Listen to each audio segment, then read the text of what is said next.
Bridge beyond words. Bridge beyond words.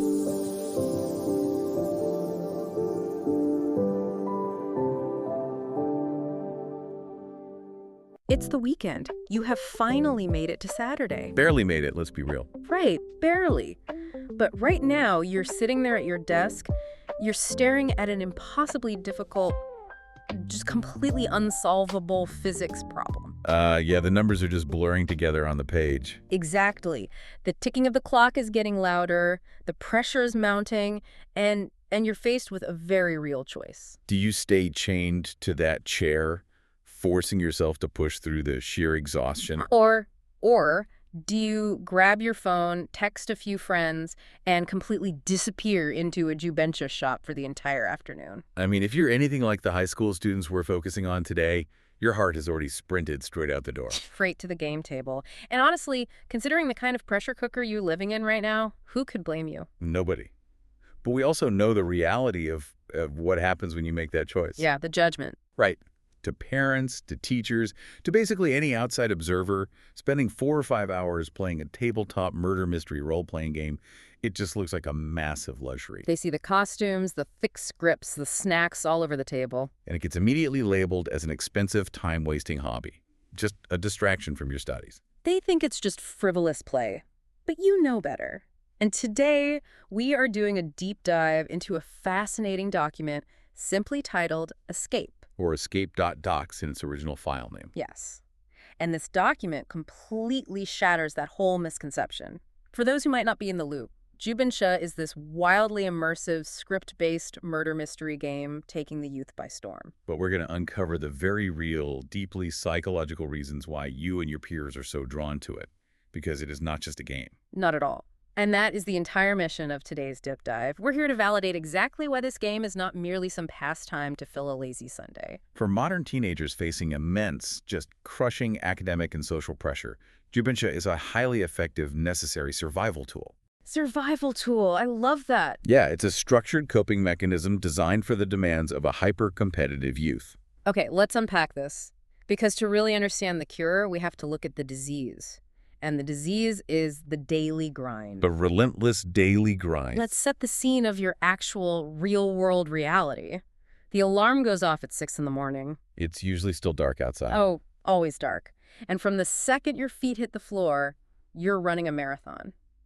Endless vocabulary memorization. Towering stacks of practice papers. And constant, unrelenting testing. That is an overwhelming amount of mental baggage for anyone, let alone a teenager whose brain is, still developing. The document actually zeroes in on the plight of freshmen just entering high school. Yeah, the transition period. You go from middle school into this entirely new, highly pressurized environment, and suddenly the homework load it multiplies exponentially. Your grades, which might have been perfectly stable before, are suddenly fluctuating wildly.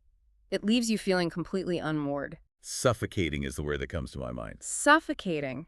You end up living on this rigid, invisible two-point line, just bouncing back and forth between home and school, home and school. And the heaviest part of it all, in this real world, your entire identity gets stripped away until you are just a student. Just a student, nothing else. Right. You're constantly being evaluated, and society constantly sends this message that you're only as good, only as valuable as your ranking on the latest mock exam. When you're trapped in a reality where you're only judged by a number on a bulletin board, you desperately need a way out. You do. And the first core insight from the document is that Jubensha acts as a literal portal to a parallel universe. A parallel universe. It provides a highly structured environment where you are actively encouraged to be something completely different. Picture that specific moment. You walk into the shop, you put on the costume, you grab that script. In that exact second, you're hitting a giant reboot button on your overloaded brain. You're shedding that incredibly heavy, exhausting identity of student. For the next 4 or 5 hours, the version of you that worries about physics simply does not exist. If we connect this to the bigger picture, this cognitive shift is profound. This isn't just mindless playing. It's high-quality relaxation. Because when your brain is stuck in a panicked cycle over a midterm exam, telling yourself to just relax or take a deep breath, it doesn't work. It never works. Yeah. You need a total immersion into a new context. 1 second, you're spiraling over a biology grade, and the very next second, you're a sword-wielding hero navigating the treacherous, romantic, martial arts underworld of a wuxia story. Or maybe you're a master spy. You're completely cool under pressure, pulling the strings in an intense 1940s espionage thriller. You're trading the stress of reality for the thrill of fiction. And because that fiction requires so much focus, Yeah, you had to read the rules, learn your backstory, figure out who your enemies are. there's simply no room left in your brain to worry about school. You are escaping a grueling reality by living entirely inside someone else's story. It's a vacation for your mind, without ever having to leave your city. But I'm curious about the social aspect of this. The document brings up socializing as another massive hurdle for high schoolers today, which feels a bit counterintuitive. It does seem like a paradox, doesn't it? Yeah. You're a generation that has never been more connected digitally, yet face-to-face interaction has never been more fraught with anxiety. It's such a funny yet painful contradiction. Think about it. You could spend all day, literally hours, chatting seamlessly on WeChat or QQ. Sending the perfect memes. Using the exact right emojis, the conversation is flowing flawlessly online. But then you get invited to hang out with some acquaintances in real life. Oh, no. You all sit down at a mega tea shop, and what happens? It almost always ends in this agonizing, awkward silence. Nobody knows what to say? And everyone just instinctively drops their heads to stare down at their phones to avoid eye contact. That is classic social anxiety, and it's heavily amplified by the safety net of digital communication. Unstructured social time is actually terrifying when you aren't completely comfortable with the people around you. Your brain is racing with questions. What do I say next? Am I talking too much? Do they think I'm boring? So how does sitting in a room with these same people for 5 hours fix that? It seems like it would just make the awkwardness way worse. Because Jubensha completely removes the pressure of being you. It swoops in as this magical icebreaker because it hands you a physical mask and your exact lines. Oh. You don't have to figure out how to be interesting because the script makes you interesting. Ah, I see. It provides the ultimate social scaffolding. The game gives you a highly defined purpose and strict rules of engagement. You're forced to put the phone away, which is a huge, crucial step in engage face-to-face. But you aren't engaging in terrifying small talk about the weather or school. The game gives you a clear directive. Right. You must deceive the person sitting across from you to protect your secret. You must recruit the person to your left to join your faction. You must hunt down the traitor hiding among your group. I love this specific example the source text gives about this dynamic. Think about the quietest kid in your class. Oh yeah, the one who sits in the back row. The one who can barely string a sentence together during recess without blushing. The kid who never raises their hand. You put that kid in a Jubensha room, hand them a mission card that says their sect is under attack, and suddenly, boom! They're slamming their hands on the table, they're arguing passionately, they're debating fiercely to defend their team. It's a complete transformation, because they aren't defending themselves, they're defending the character. That paralyzing fear of personal judgment is entirely removed. And the psychological byproduct of this forced, intense interaction is incredibly powerful. It really is. You spend 4 hours fighting side by side with someone, sharing these wild, convoluted deductions. Or mutually deceiving each other in this high-stakes fictional world. By the time the game ends, that casual, slightly awkward friendship you had with your desk mate, or that kid from the class next door, it's instantly elevated. You shared trauma and shared triumph. Even if it was all pretend. The ice isn't just broken, it's completely melted. You've leveled up the relationship in a fraction of the time it would take in the real world.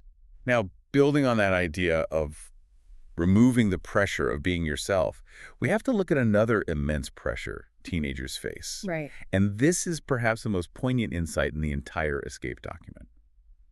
We need to talk about the emotional burden.